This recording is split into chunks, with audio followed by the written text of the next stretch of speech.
Good evening and welcome to Chicago Tonight. I'm Brandis Friedman. Paris Schutz has the evening off. On the show tonight, there have to be consequences. Those consequences are economic and significant, no question about it. As Russia's economy is pummeled with sanctions, how the country's economic downturn could impact the U.S. Another Southside hospital is struggling to stay afloat as administrators call for more state funding. We'll hear from one of its leaders. West Lawn is a very strong community where families do want to help each other. West Lawn community members are increasing the area's vaccination rate. We're on the Southwest Side for our In Your Neighborhood series. America's favorite pastime returns, what the new contract means for players, and how soon will the season start. This is one of our first blooming flowers of the season. The name doesn't quite speak for itself, but botanists say the skunk cabbage is a telltale sign of spring. We'll explain that one. Traditional paintings on glass and contemporary works by a local Ukrainian artist doing what she can for the war effort back home. What makes my music special is me, right? And what my sound is me. And a Chicago rapper shares how he's evolved as an artist with a foundation rooted in science and social justice. And Brandis, as you mentioned, I'll be reporting live tonight from West Lawn as part of our Chicago Tonight in Your Neighborhood series. This Southwest Side community is mostly residential, but yes, there are businesses and manufacturing, restaurants, small businesses, as I mentioned. Now, this was an area hard hit by COVID, but now boasts some of the city's highest vaccination rates.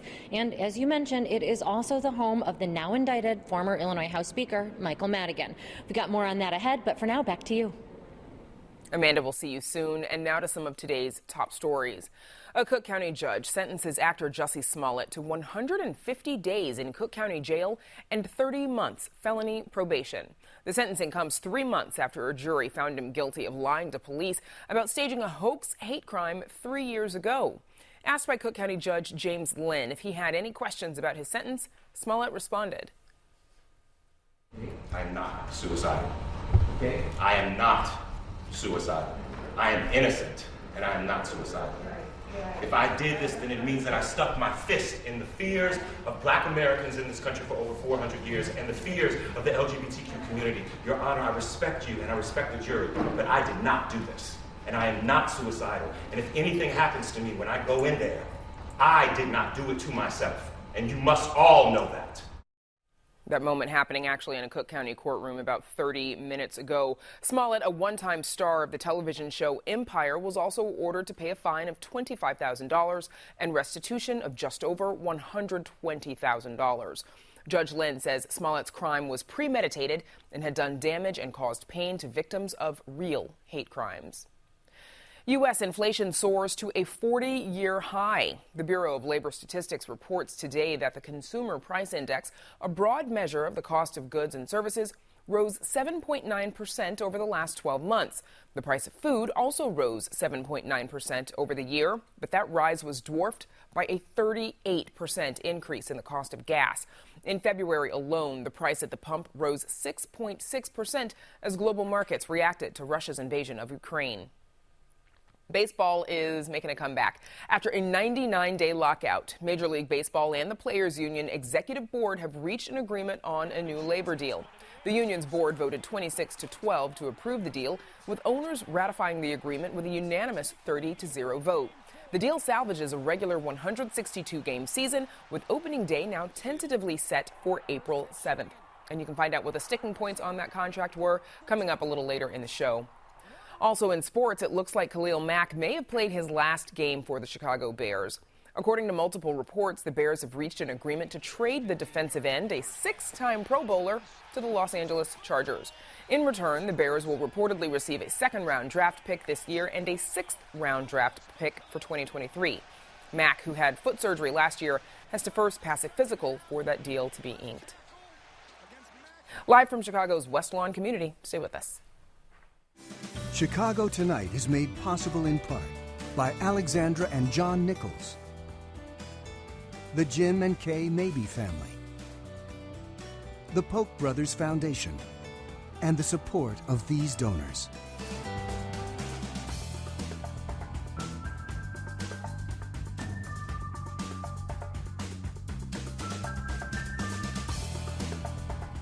Former Illinois House Speaker Michael Madigan has long been known as a fixture in the community, a professional politician, and as a consummate Southside Chicago Irishman. For this week's Chicago Tonight in Your Neighborhood series, we're going to the community that he has long called home, West Lawn. Our Amanda Vinicky and producer Marissa Nelson spent the day there, and Amanda joins us now. Amanda. Brandis, yes, Madigan is a fixture of West Lawn, but I'm actually coming to you live from a college campus named after another quintessential South Side Chicago politician, the first Mayor Daley. President of the Richard J. Daley College, Janine Janowski, says the school is a community beacon where students can get hands-on lessons, including at the M-Tech Manufacturing Technical Engineering Center. You can get training in welding, CNC machines, and robotics. Chicago residents can even take classes for free through City Colleges of Chicago's Future Ready program. President Janowski says that jobs are waiting on the back end. Right now, industry reaches out to us asking for when students are available to graduate because they're ready for them to enter the work world within industry here in Southwest Chicago. And the demand is ever increasing, especially post-pandemic. Students who are entering the workforce but don't have professional attire can pick up free business clothes at the Career Wardrobe Boutique. It started a few years ago as a pop-up, but was so successful that it opened as a permanent space just last week. And the boutique, by the way, is taking donations, so give them your old clothing. Meanwhile, young families that need support can look to Metropolitan Family Services. Dawn Delgado Mendez leads the organization's at-home visits in West Lawn, and they are designed to help expecting and new parents.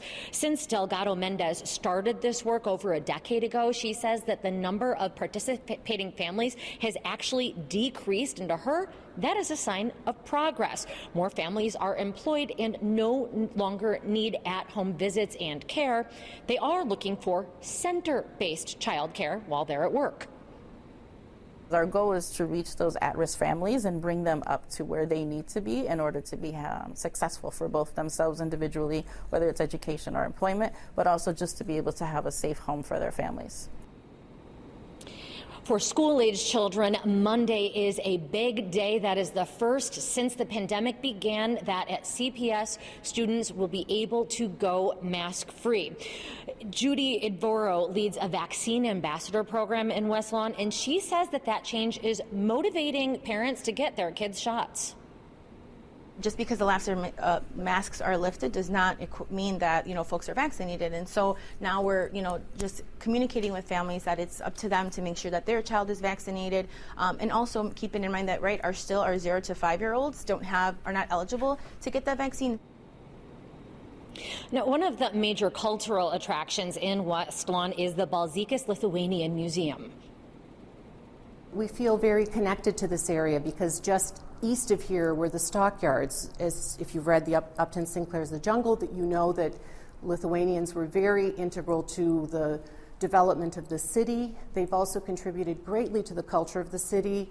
They've established operas. We had folk dance festivals. So I would say from the stockyards to the stock exchange, Lithuanians have been involved in the fiber of Chicago.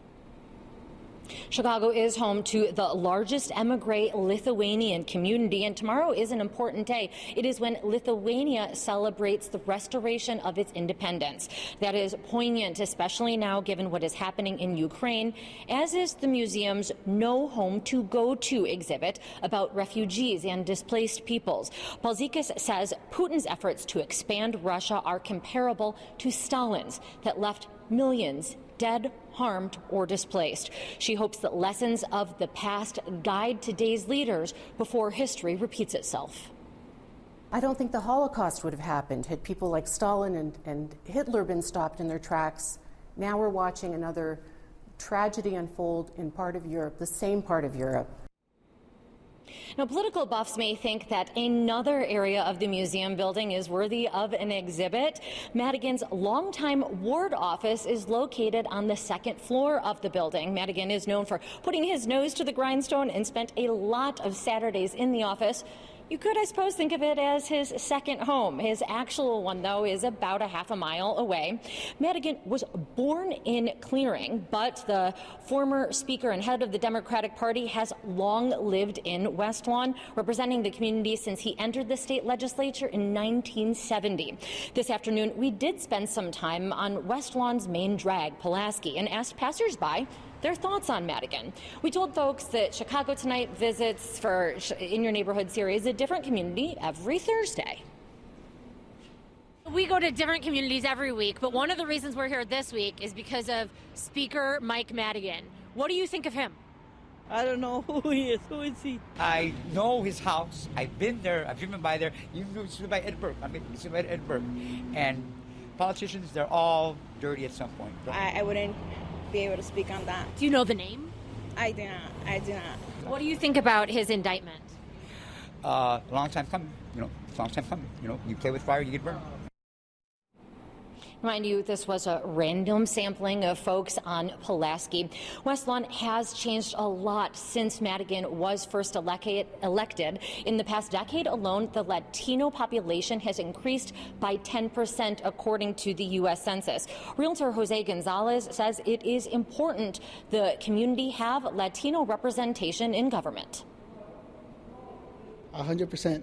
Latinos, we have we're very cultural rich, and we're very driven towards our family, and only other Latinos can fully comprehend what our needs are. The 22nd House District is now represented by a Latina after Madigan stepped down a year ago, February. That is State Representative Angelica Guerrero-Calar, and she was appointed to that position with the help of Madigan. She is now running for election. And with that, Brandis, we've got more ahead, but for now, back to you. Amanda, thanks. We'll see you soon. Russia's invasion of Ukraine has brought the Kremlin into a new conflict. An economic war between the United States and Western allies. From a ban on U.S. imports of Russian oil and gas to sanctions targeting the allies and oligarchs supporting President Vladimir Putin, Russia's economy is getting hit hard. How are these economic punishments playing out in Western countries, and what's behind Russia's concentration of wealth? Joining us now with more are Andreas Hauskrecht, clinical professor of business economics at Indiana University, and Jeffrey Winters, a political science professor at Northwestern University, specializing in the study of oligarchs. Thanks to you both for joining us. Andreas Hauskrecht, let's start with you, please. How would you characterize the depth and the severity of the U.S. sanctions against Russia? I think that the Russian government was extremely surprised about the well-organized response of all Western countries. It's not only the United States, it's also the European countries. The sanctions are very well designed. They have short-term effect and they have long-term effect. They have taken away basically the central bank reserves of Russia. The Central Bank of Russia doesn't have the means anymore to defend its exchange rate. The fiscal policy in Russia doesn't have the means to stimulate the economy. And so there are already now very significant effects for the Russian economy. The exchange rate is basically out of control with significant welfare costs for everyone in Russia. We also see that the banks are excluded from the worldwide payment system called SWIFT, which makes any form of international trade very, very difficult for Russia, also international capital flow. And so what we see here, I leave the punishment of individuals, of oligarchs, which is also part of the punishment. I leave that to Jeffrey. Well, Jeffrey Winters, I do want to ask you, because as we just heard, among the sanctions aimed at Russia are those targeting the oligarchs. What are Russian oligarchs, and what are these sanctions doing to them in particular? Thank you, Brandis. First of all, oligarchs, which is a word that's getting used an awful lot right now with regard to Russia, is a very ancient word, goes all the way back to Rome and Athens, and what it refers to is people who are super powerful because they are super wealthy. And so Russia has oligarchs, the United States also has oligarchs, countries all over the world have them. They use wealth power to influence politics, whether those politics are democratic or whether they're authoritarian, as in the case of Putin. And so after the fall of the Soviet Union, when there actually weren't any oligarchs in the Soviet Union, when Russia basically was restarted, very quickly a group of oligarchs arose by seizing and grabbing and manipulating state assets, big corporations, gas among them, oil. And this group of people emerged as being tremendously powerful. And one of the things that Russia has struggled with ever since the rise of these new oligarchs is whether they can tame them or not. And so rule of law is not very strong in Russia. And so Putin himself, who is the biggest oligarch of all in Russia, has a carrot and stick relationship with these very powerful people. Being close to Putin matters a lot for having opportunities and having protection. But also, you can be very selectively targeted. So that's the game that is going on. As some of these oligarchs have, it seems. So, Andreas, we know that stocks are slumping today with the S&P 500 on pace for its fifth drop in 6 days and consumer prices rising. Is the U.S. economy already feeling the impact of what some call this economic war against Russia? Yes and no. There is an economic war. Let me put this into perspective. The U.S. economy has a size of $23 trillion a year. Russia has a size of $1.5 trillion a year, now with the depreciation close to $1 trillion. The Russian economy is smaller than the Canadian economy. It's smaller than the South Korean economy. By using those sanctions, the West has the ability to bring the Russian economy to a halt, to a stop. And this is very effective. The effects for the United States economy are limited. I looked up, Russia is the 30th biggest trading partner with the United States. What we import from Russia is mainly minerals, oil, and gasoline. But we are exporting to Russia planes, cars, vehicles, chips. So experts are guessing that within the next 6 months, because most of Russia's planes are from Boeing and Airbus, 60% of the entire Russian fleet will be grounded because there's no services and there is no spare parts available. For the United States, yes, we see the stock market, but the stock market needed a correction. I see the Russian prices more as the spark of a needed stock market correction anyway. And before, I want to get Jeffrey Winters back in here because, you know, Russian oligarchs, we've talked about them a bit. How do they factor into the country's economy? Could they shift the dynamic in this conflict? I would actually say that their biggest impact is political. So, I mean, it's economic, but it's really political. Oligarchs have individually the power and the influence of millions of people combined.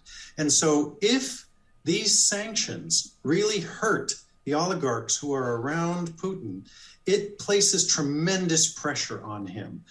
If they become alarmed and alienated, and if they see this attack on Ukraine as really damaging them, if they turn en masse against Putin, that complicates his situation politically a great deal. And these sanctions, which are, as Andreas said, they are actually not just directed at the country and the economy, they are directed specifically at the oligarchs with that very intention in mind.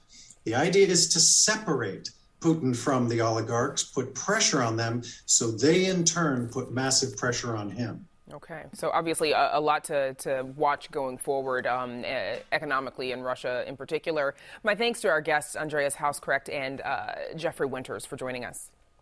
Thank you. It was a pleasure.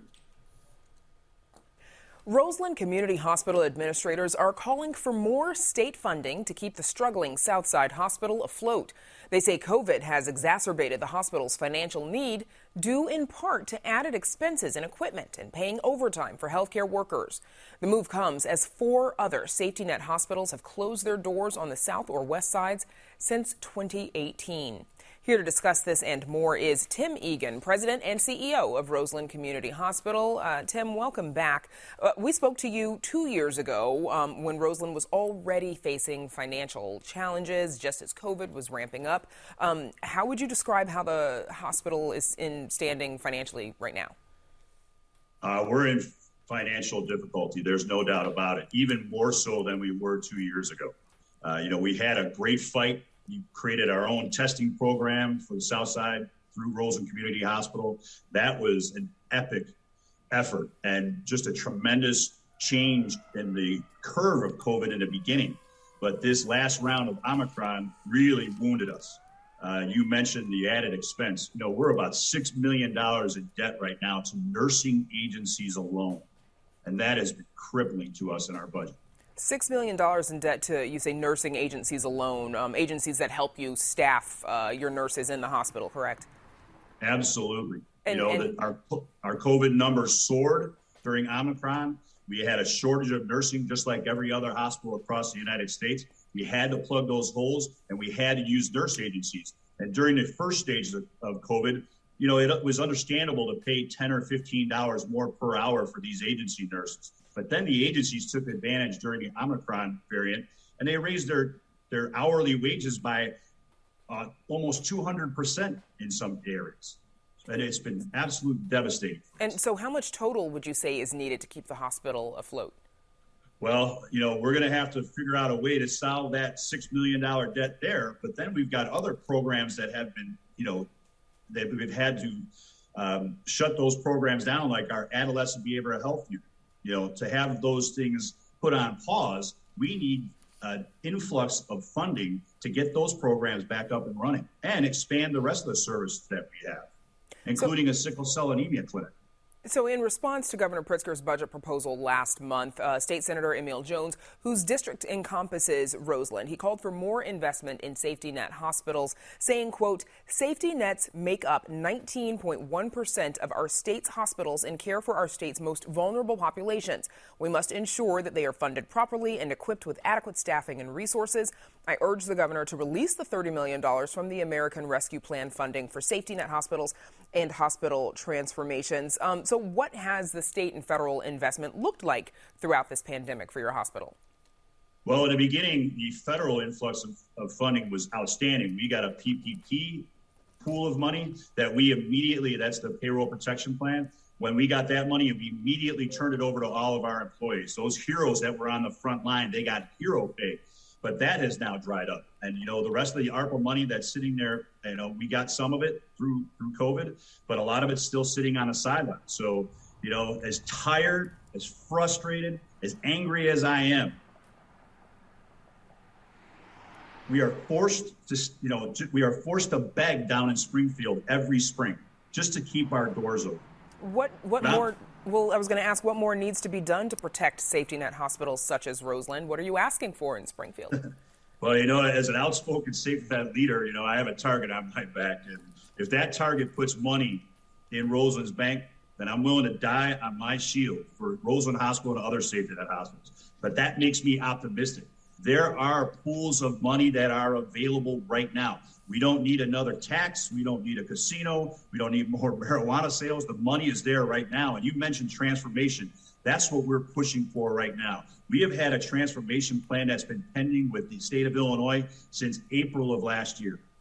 And that's a $40 million investment over the next 5 years. So we can expand our behavioral health services, so we can bring an orthopedic surgery program to Roseland, and expand our behavioral health to include sustainable healing centers for adolescent patients suffering from behavioral health issues. That transformation is absolutely critical for the future of Roseland Community Hospital. And it has a broad range of support from elected officials like our hero that you just quoted, Senator Emil Jones III. What a champion, unmatched. Well, why do you think those funds haven't been released and you haven't seen them? Well, some of them have been released to some of the other pilot projects, but, we're still waiting for ours. And, that broad range of support that we have is from those elected officials, other healthcare providers. The Medical District Commission has given it. Even Aetna Better Health supports our transformation plan. One city planner came out and looked at our transformation plan and said it would be a sin if Roseland doesn't get this transformation plan funded from the state. And Tim, before we let you go, obviously another concern for hospitals has been this ongoing worker shortage, as you mentioned. COVID cases are on the decline. Are you seeing more nurses and doctors return to work? What's your status there? Well, not yet. You know, we are absolutely heavily recruiting. We're offering sign-on bonuses, increase in wages. We haven't had that influx of nurses back yet because, you know, a lot of these nurses that left the Chicago area, they were getting sign-on bonuses of $25,000 in Texas and travel expenses, living expenses. So they were going, you know, where the highest bidder was. So we haven't seen them come back yet, and we're prayerful that these nurses do come back. I will give the state of Illinois 1,000% credit for one of their programs, and that was their pool of nurses that they helped provide for safety net hospitals. We had about 36 nurses come through and help us in the last 3 months from the state of Illinois, and without that, we would have absolutely had to shut down operations. So the state of Illinois really came to our aid and rescue. And I give them 1,000% kudos for that. I'm sure the Roseland community is appreciative of that. Tim Egan at Roseland Community Hospital, thank you so much for joining us. Thank you. Up next, meet a Ukrainian artist who's doing what she can to help the war effort in her home country. Stay with us. Thousands of Puerto Ricans are taking to the streets to protest massive blackouts. Over the years, Mexican culture, from food to music, has become woven into the city's tapestry. Medical professionals share the latest recommendations on COVID-19 booster shots. DACA recipients have been facing longer delays than normal in their status renewal. Little Village is one of my favorite neighborhoods. This neighborhood comes together to celebrate such an important day in our culture.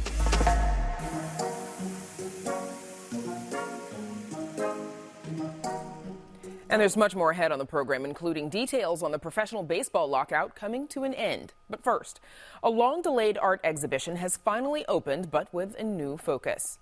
A Chicago artist and teacher born in Ukraine makes both traditional and contemporary paintings. She's now using her ability to create to counter forces of destruction. Producer Mark Vitale has this story.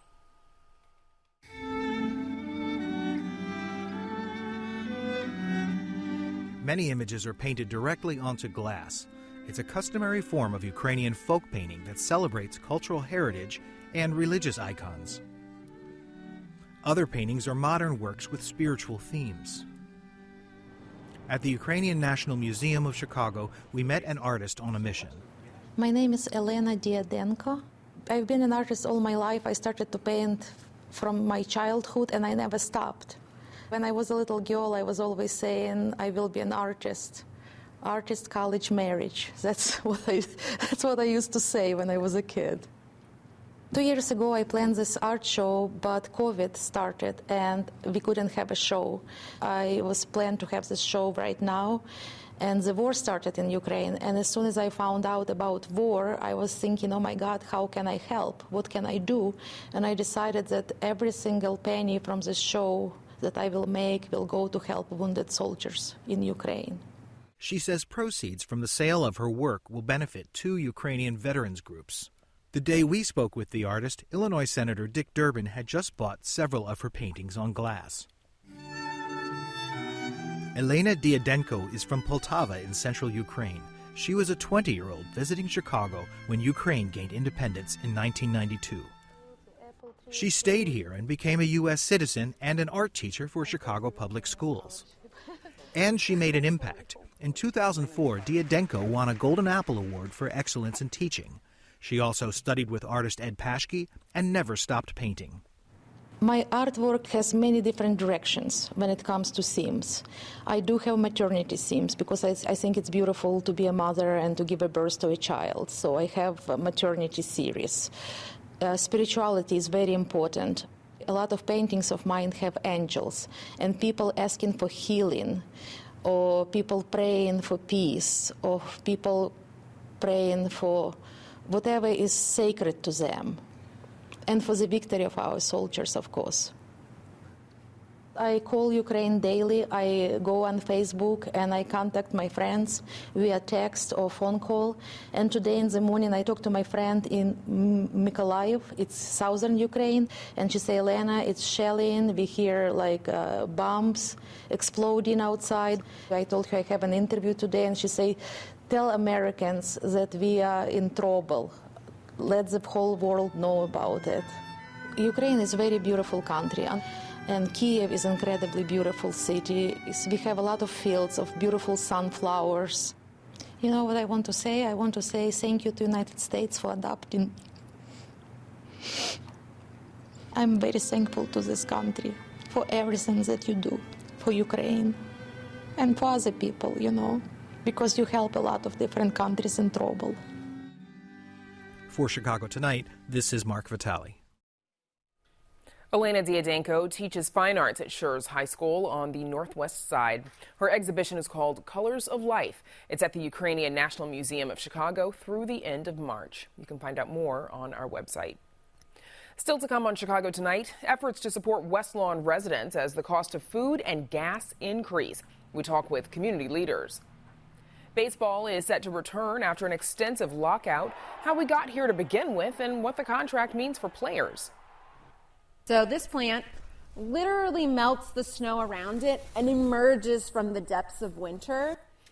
It might not look or smell like a traditional flower, but the skunk cabbage is spring's leading bloomer. We'll explain. And we introduce you to Chicago rapper Femdot ahead of his first post-pandemic concert that's happening tomorrow. But first, some more of today's top stories. A new recruitment effort aims to expand the pool of candidates for the Chicago Police Department. Struggling to recruit new police officers amid a wave of retirements and departures, Police Superintendent David Brown announced the department will no longer require some prospective officers to have at least 60 hours of college credit. Applicants who have at least 3 years of professional experience in the social services, healthcare, education, or trade industries will not have to show any college credit. That's in addition to those who have worked as private security guards, correctional officers, or for other law enforcement agencies. Relatives of victims who died in the crash of Ethiopian Airlines Flight 302 are calling on state lawmakers to hold plane maker Boeing accountable. On the third anniversary of the crash of the 737 MAX aircraft, relatives expressed their support for legislation that would allow for punitive damages against manufacturers in the case of wrongful deaths and injury. State Representative LaShawn Ford is the sponsor of the bill. We need to make sure that the Boeing is incentivized to make their jets safe and prevent future crashes. And a Boeing whistleblower and now retired former manager with the company says he believes the 737 MAX crafts are still unsafe. The problems with the MAX go well beyond software and pilot training. Although there are potentially hundreds of airplanes operating around the world with hidden hazards, Boeing leadership is once again talking about ramping up production. Shame on them. Ethiopia Flight 302 crashed 6 minutes after takeoff in 2019, killing all 157 people aboard. It was the second crash of a 737 MAX plane in the span of 5 months, triggering a worldwide grounding of the aircraft.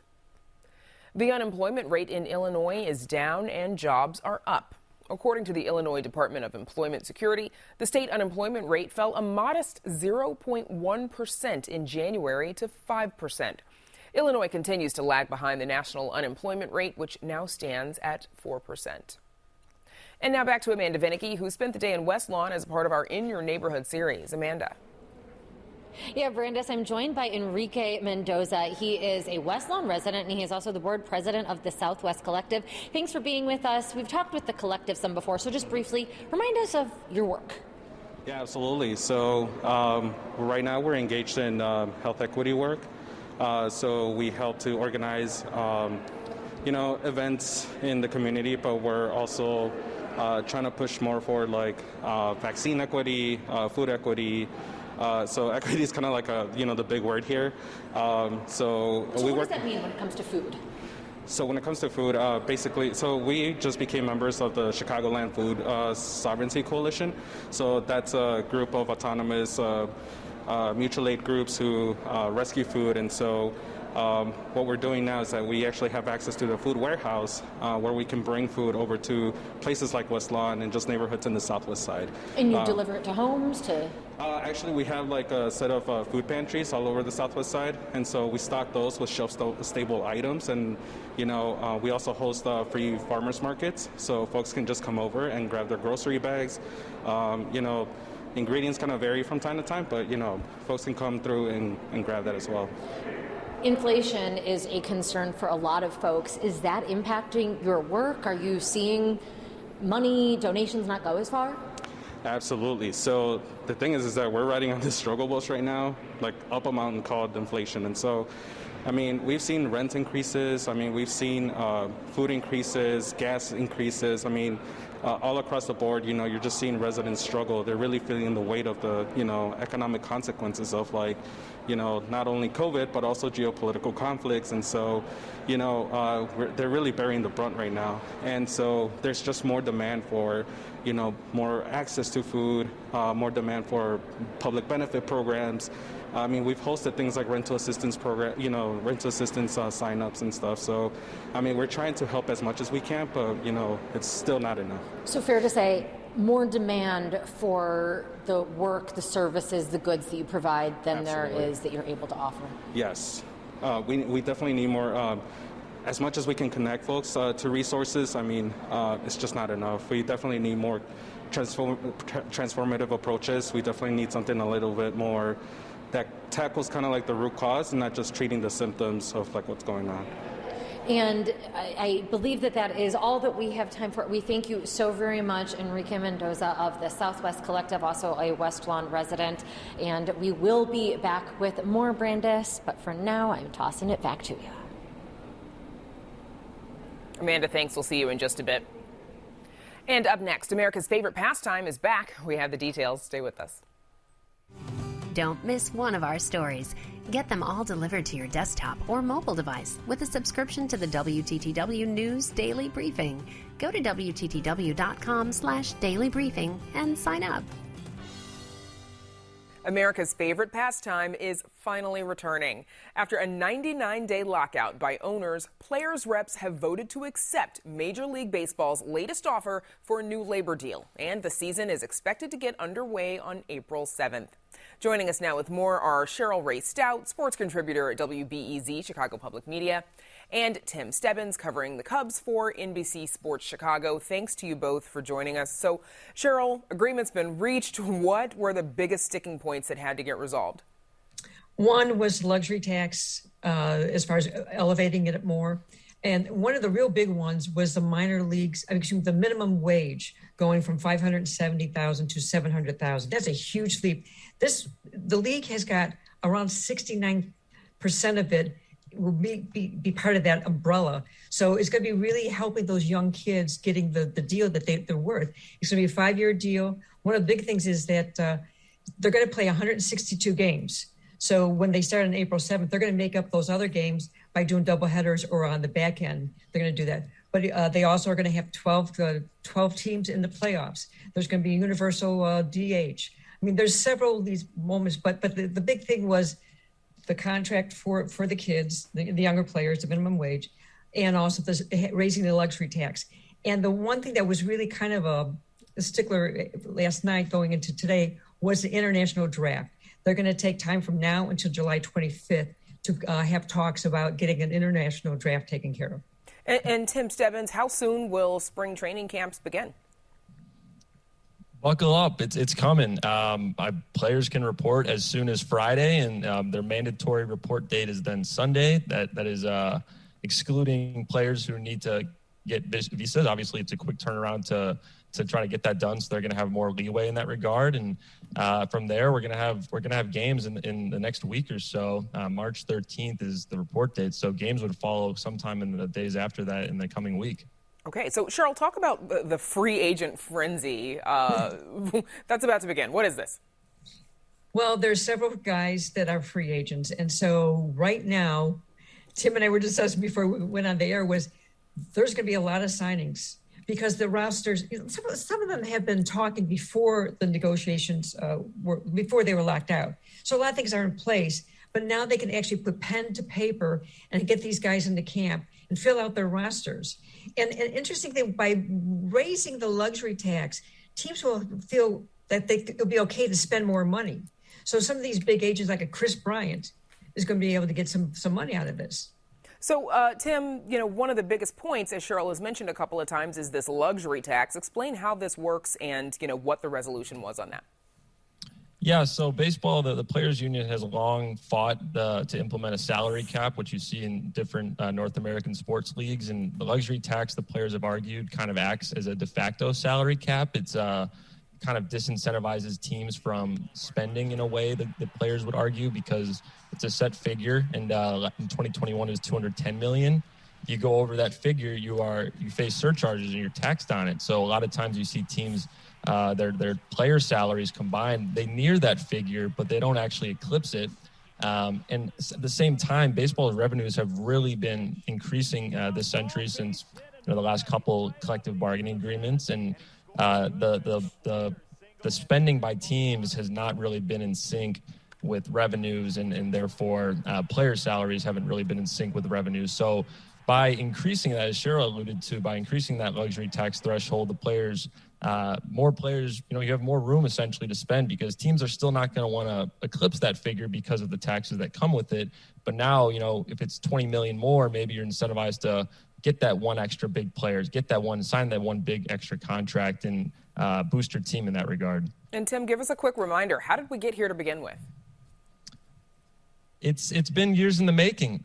Even we saw back in 2020 when COVID-19 unfortunately hit and upended, not just the sports world, obviously, within the entire world, but they were negotiating to return to play in 2020, and they couldn't agree to terms even for that at a time where the world and the country, what have you, they needed baseball and sports more than ever. So there's been long brewing animosity between these two sides. The last two collective bargaining agreements before this new one, the players, frankly, they got beat pretty bad in it, and they wanted to make up some of those gains. And it hasn't really been something that, this 99-day period, it's been something years in the making that kind of boiled over here. And that's why you saw it took almost 100 days to get a resolution on this. And quickly before we go, I'm going to ask you both this, starting with you, Cheryl, your Sox Cubs expectations for 2022. What's happening? Well, the White Sox have a lot of positive things going for them, but they do need to fill in some blanks. They just have to address their right field situation. They have to address their second base and really probably nail down the starting pitcher. The Cubs have a lot of young players, and they have to do a lot more work. They have to decide. They did get some free agent pitchers before the lockout, so they're good there. But they really need to figure out their roster as far as a lot of areas. Center field is one. They really need to do that. Tim, same question to you in 30 seconds. Yeah, I'll try to keep it brief. The White Sox, as constructed, are a contender to make it to the World Series. And if not that, some people think just one or two more players can put them over the top. The Cubs, we know they traded away all those core pieces last summer, so they're in a bit of a transition period. They made a couple of additions before the lockout, and depending on what they do after this, with they expanded the playoffs in this new agreement, they could be in the thick of trying to get one of those last playoff spots, depending on which moves they make from here. All right. In the meantime, I'm sure a lot of fans are thankful that now they can start buying those tickets rather than waiting to see what happens. Our thanks to Tim Stebbins and Cheryl Ray Stout for joining us. It might not look much like a flower or smell like one or even sound like one, but the skunk cabbage is arguably a more reliable sign of spring than, say, the groundhog. It comes from the ground. So WTTW News reporter Patty Wetley joins us now to explain. Patty, what in the world is a skunk cabbage? Well, it's not a skunk. It's not a cabbage. It's actually a flowering plant that's related to the calla lily and things like Jack in the pulpit. And it is one of, if not the first native plant to emerge in the spring in this region.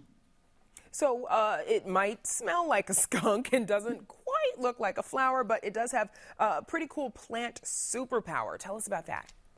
Yeah, well, for one thing, it smells so bad because that's how it attracts pollinators. So that's genius. But its other superpower is called thermogenesis, which means it creates its own heat. And that is actually how it is able to emerge so early. It literally can melt the snow as it's coming up through the ground because it makes so much of its own heat, which, don't we all wish we could do in February? And so what are some tips on how to spot one? it's, coming low to the ground, and it likes water. So looking kind of like wetland, marshy areas. And it actually will mix in a lot with the leaf litter. It's got this kind of like eggplanty mottled color to it. But the flower itself, I almost hate to make this comparison, looks like the coronavirus. So it's this like ball with these like little spiky things on it. So look for that. We all know very well what the coronavirus looks like, so it might be easy to spot a skunk cabbage. And they smell really quick, a little bit like meat? Like rotting meat. Rotting meat in particular. Or skunks. Okay. Cabbage. Good to know. Patty Wentley, thanks so much. Always with the interesting stories. Sure. And you can read Patty's full story on our website. That's at wttw.com/news. Up next, we check in with Amanda Vinicky, who's reporting live from Chicago's West Lawn community area. But first, a look at the weather.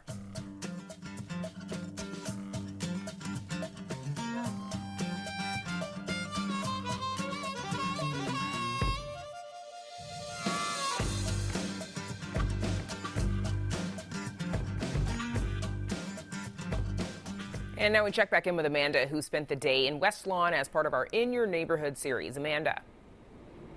Yeah, Brandis, and I'm here with a public official whose district covers parts of West Lawn, and that is Cook County Commissioner Alma Anaya. Thank you so much for being here. Now, of course, we want to touch on the political news. We're here in West Lawn, in part because it is home of former Illinois House Speaker and Democratic Party Chair Michael Madigan.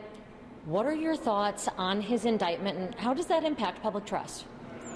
Yeah, so just like everyone, I was astonished, but I think one of the beauties of West Lawn community is that it's such a close-knit community, support each other, and just like they rely on each other as a community, rely on elected officials. And I think that we need to continue to push for and maintain trust and integrity in public office. So definitely something that we all as elected officials need to strive for. Do you imagine that his no longer having this power hold in Springfield is going to hurt the community, bring fewer resources to West Lawn? You know, the community, again, is very close-knit. I think we tie together, all elected officials work towards one goal and ensuring that there are resources, that there is information here available. We have some wonderful not-for-profit organizations and some clinics and other health institutions, and of course, institutions like the one we are in today that really just bind together and really provide resources and information for our constituents, and we're really there for everyone, and we do it as a collective. Now, one of the impacts so much that is awful as a consequence of the pandemic is an increase in domestic violence rates. And that is something that you have advocated for, bringing more resources to repairing those harms, prevention. Can you share with us what action the county has taken along that front? Yeah, absolutely. Just like every level of government, we've noticed that there has been an increase in domestic violence. It may shock a lot of people, but domestic violence and sexual assault and other gender-based violence has not been gone. I mean, it's not something from the 1940s, 1950s. It is very well alive and impacting and causing trauma in our communities, and it doesn't concentrate in one area of the city of Chicago or in Cook County. So we want to make sure that we're expanding services, and we've done that in Cook County. We have announced for the first time that we will be having gender-based violence resources and grants for non-for-profits that have been doing this work for such a long time, and I was made aware as well that the city of Chicago did the same thing as well. So we're moving in the right direction. We need to provide structure for these organizations and for our constituents that are survivors. And you do represent communities that have been hit hard by the pandemic, particularly Latinx communities on the southwest side. There are, however, now higher than elsewhere vaccination rates. What do you think is the reason for that?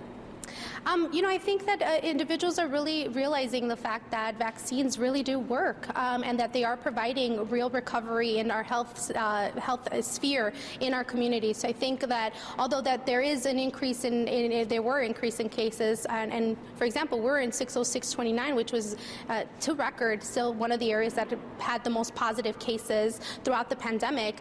We see that we need to continue again to provide the resources and right information to our constituents to really see what is the benefit of receiving vaccines, and also being very safe, wearing our mask, making sure that we're washing our hands, and staying safe and healthy. Well, thank you for joining us, and of course, stay safe to you as well. That was Cook County Commissioner Alma Anaya. Back to you. And Amanda, thank you. Before we let you go, earlier tonight you spoke with Enrique Mendoza from the Southwest Collective, and the organization has a program that you wanted to ask about, but we ran just out of time. Tell us about that program. Yeah, I will ride out this segment by talking about divvies, which evidently weren't really over here on the Southwest side for a long time, not coming past Pulaski, and the Southwest Collective was instrumental in bringing those bikes over to this area. So now there are a couple of divvy stations at West Lawn Park, and Enrique Mendoza tells me that they are quite popular, and I expect more so once the snowy weather passes and spring finally arrives. I'm sure they will be. Amanda, thank you. And up next, we introduce you to the unique sounds of a local rapper. But first, a look at some events happening this weekend.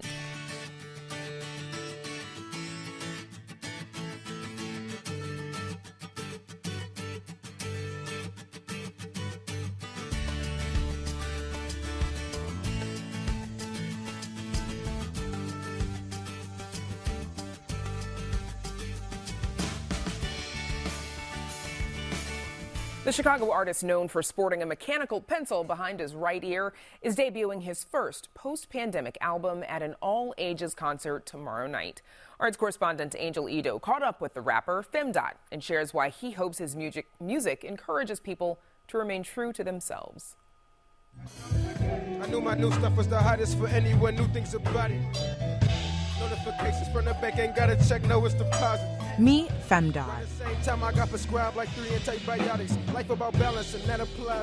For this Chicago rapper, his music has always been a reflection of two things: who he is and what's most important to him. As if the most famous picker Malcolm wasn't the one in which he had a stick. I know who I am. I'm not about to sell myself to you, right? Like, I know what my value is because of all the things I've been through, right? Not necessarily just because I just feel like I'm better than anybody, but because of the experiences that I've been through have allowed me to create an experience that's, that's me, and it's only me. And me being me works every time.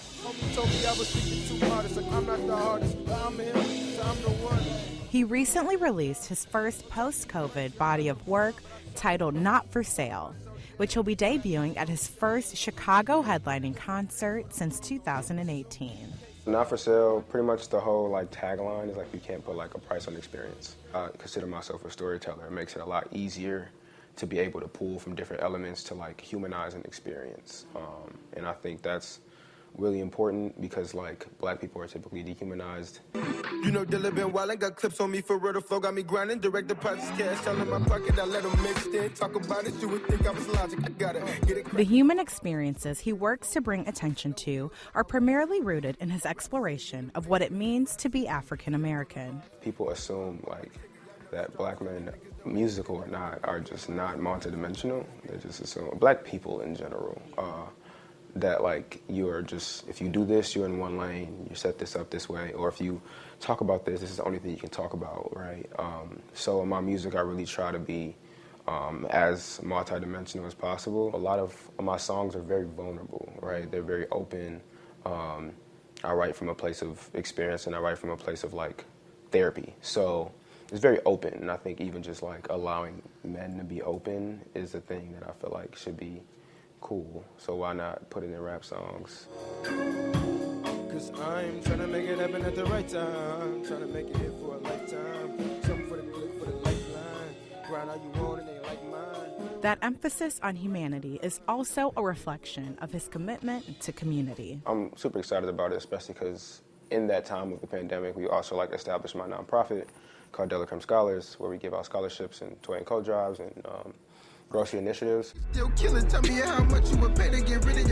With a background in biology, Femdot says he enjoys using science as a way to connect the dots within his music. I look at it very scientifically. I think what rappers do is give context to situations, and once you understand the context of a situation, now you have the human element of the situation, you can relate.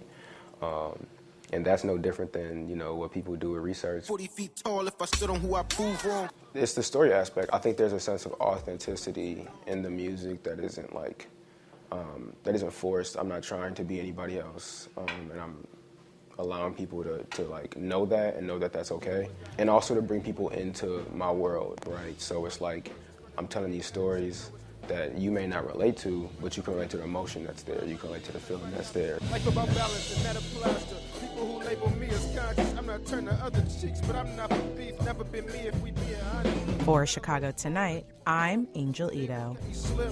As if the most famous picker Malcolm wasn't the one in which he had a stick. And you can catch the full concert Friday night at the Bottom Lounge. We've got more information on our website. And we're back to wrap things up right after this. Chicago Tonight is made possible in part by Alexandra and John Nichols, the Jim and Kay Mabey family, the Polk Brothers Foundation, and the support of these donors.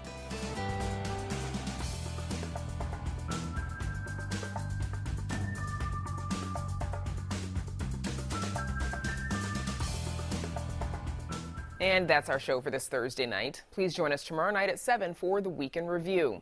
Now, for all of us here at Chicago Tonight, I'm Brandis Friedman. Thanks for watching. Stay healthy and safe, and have a good night.